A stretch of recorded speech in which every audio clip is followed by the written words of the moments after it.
ហុងស៊ុយរបស់ផ្ទះដែលអាចជួយលើកជោគជតារាសីម្ចាស់ផ្ទះតើរបងដែលត្រូវហុងស៊ុយដែលល្អបំផុតនោះ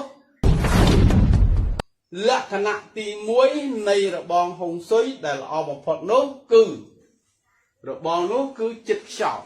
របងនោះធ្វើពីអីធ្វើពីសង្កសីធ្វើពីឥដ្ឋធ្វើពីថ្មធ្វើពីដែកធ្វើពីអីគឺមិនសំខាន់ទេសំខាន់គឺចិត្តខ្យល់បាទទី2បាទកម្ពស់បាទកម្ពស់របងពីខាងមុខនេះបាទពីខាងមុខផ្ទះនេះកម្ពស់គឺធ្វើ1ម៉ែត្រកន្លះបើយើងចង់បានខ្ពស់ជាងហ្នឹងយើងដាក់ចម្រឹងដែកដាក់អីតាមតែយើងដាក់ទៅបាទទី3ចំហៀងបាទចំហៀងផ្ទះរបងចំហៀងផ្ទះមានកម្ពស់2ម៉ែត្របាទមាន2ម៉ែត្រក៏ដូចគ្នាបើចង់ឲ្យខ្ពស់ជាងហ្នឹងយើងដាក់ចម្រឹងទៅបាទហើយខាងក្រោយនេះបាទមានកម្ពស់3ម៉ែត្របាទកម្ពស់3ម៉ែត្របងប្អូនកុំទាន់ជឿថារបងដែលលោកគ្រូនិយាយនេះជារបងដែលត្រូវហុងស៊ុយយ៉ាងណា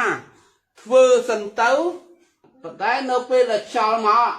ខ្យល់បក់ពីមុខចឹងមកបងប្អូនកូនចៅមកឈរជ្រុងនេះក៏បានឈរជ្រុងនេះបានគឺលហើយឲ្យតែមានខ្យល់បក់ប៉ះទៅធ្វើឲ្យទៅវើកទីតិចយើងឈរកន្លែងនេះបាទគឺរហើយមានខ្យល់រហើយនេះជាលក្ខណៈសំខាន់របស់របងហុងស៊ុយហើយវាមានអាកំបាំងច្រើនទៀតដែលយើងត្រូវ